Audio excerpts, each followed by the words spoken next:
Super star Rajinikanth Jailer படத்தின் மூலம் மீண்டும் ஃபார்முக்கு வந்துள்ளார். அவர் பல ப்ராஜெக்ட்களில் பிஸியாக நடித்து வருகிறார். டிஜே ஞானவேல் இயக்கிய சஸ்பென்ஸ் த்ரில்லர் படமான வேட்டையன் பாக்ஸ் ஆபீஸில் பெரிய வரவேற்பை பெறவில்லை என்பதால் தற்போது அனைவரின் எதிர்பார்ப்பும் ரஜினிகாந்தின் கூலி படத்தின் மீது திரும்பியுள்ளது.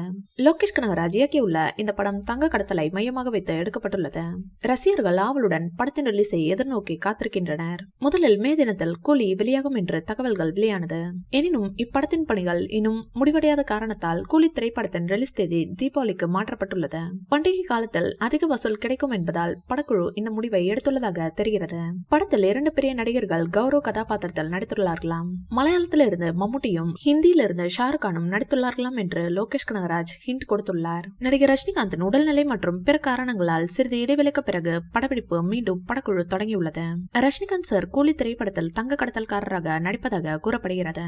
இந்த படத்தில் அக்கினேயன் நாகார்ஜுனா, சத்யராஜ் மற்றும் சௌபின் ஷாயர் உள்ளிட்ட பலர் நடிக்கின்றனர். அனிருத் ரவிச்சந்தர் இசையமைக்க Kalaipuli S Thanu we creations பேனரில் இந்த படத்தை தயாரிக்கிறார். கூலி படத்தில் மொத்தம் 4 பாடல்கள் தானாம். இதில் 2 பாடல்களை முடித்துவிட்டதாகவும் 1 பாடல் வெளியாக இருப்பதாகவும் அனிருத் சொல்லி இருக்கிறார். அந்த பாடலை ரஜினி அவர்களே பாடி உள்ளாராம். இந்த வீடியோ பிடிச்சிருந்தா லைக் பண்ணுங்க, ஷேர் பண்ணுங்க, எங்க சேனலை சப்ஸ்கிரைப் பண்ணுங்க.